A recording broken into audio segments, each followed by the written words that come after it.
আসসালামু আলাইকুম ওরহমতুল্লাহ। আল জাজিরার সর্বশেষ প্রতিবেদন ২৮ ফেব্রুয়ারি ও ১ March ২০২৬-এর update.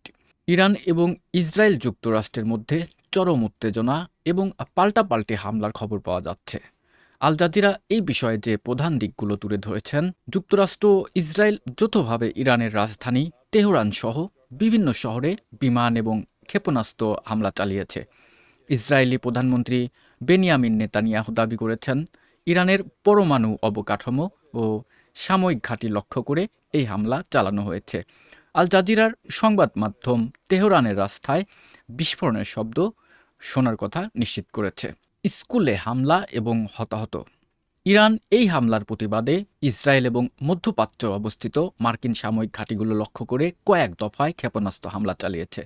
Al Jazeera live সম্প্রচারণের সময় কাতারের দোহায় অবস্থিত মার্কিন ঘাঁটিতে ইরানি হামলার আশঙ্কাজনক জাতীয় জরুরি সতর্কতা বা সাইরেনের দৃশ্য দেখা গেছে।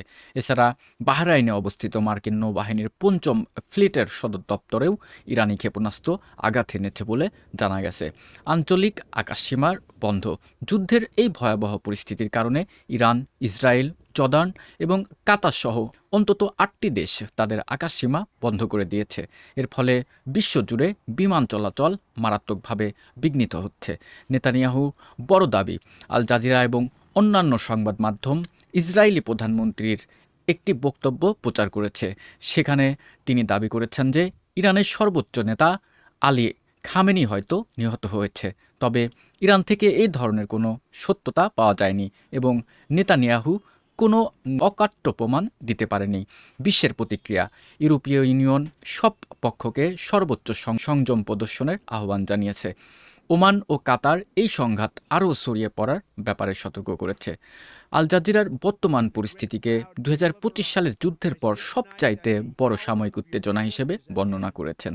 তেহরানে এখনও মাঝে মধ্যে বিস্ফোরণের শব্দ শোনা যাচ্ছে বলে জানিয়েছেন তারা।